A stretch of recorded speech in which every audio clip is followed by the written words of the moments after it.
I haven't had an intelligent interview on big oil with a non-sell side oil analyst, I'm going to say, in 5 years. Why have we forgotten that stops right now of Total of France, Exxon of the United States, Petrobras of Brazil? Why have we lost visibility on these big companies? I think because growth has slowed, they're not interesting. People aren't. We're talking about Alibaba, we're talking about the airlines.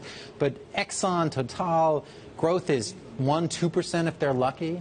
And investors are looking elsewhere for decent return. How are those companies responding to them? They have ample free cash flow. They can be like the miners. They can cut back CapEx. Right. And they can generate share buyback and dividend growth. Well, we're not seeing that. My prediction is over the next 3 years, they will come back into vogue because they'll produce 3–4% in dividends, 4–5% in share price appreciation. So you'll get almost a 10% return. That hasn't been that attractive over the last 3 years. But I think over the next 3 years, it very well might be. I wonder, as you say, they're dealing with this slowing growth. Are the CEOs of these big oil companies doing enough to fend off potential activist investors from coming in and disrupting everything? Yeah, and I would kind of push back on the growth issue. I think there is more and more oil. Of course, we have the American oil renaissance, but that is the tip of the iceberg in the sense of once other countries see how profitable hydraulic fracturing has been, I think you're going to start seeing it in more and more places. So this fear of running out of oil is just not going to come true. And Adam, the correlation here is perfect. Exxon's done 9.2% growth per year for the last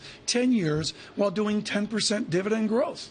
Yeah, I mean, paying out the wealth, and yet no one talks about. No one gets credit, and actually, even it was the heirs of the Rockefellers, which have pulled, ironically, because it was Rockefeller that created Standard Oil, have pulled money out of fossil fuels. They made that announcement last week. Here's my question: should we, and again, you're a money manager, should we be buying the refiners, Western Refining, Holly Frontier, et cetera, because as the price of crude drops and products stay up here, that widens their margins? Absolutely, because the problem is, as Tom and I talked about a little while ago, commodities are all going down in price. There is, if you're an oil company, too much oil around. So the price is going to be lower. We clearly see WTI a lot lower than it was a year ago. We think it's headed lower. I'd rather invest in the folks that gain from a lower price of oil. That would be principally the refiners. Refiners, and as you pointed out, airlines.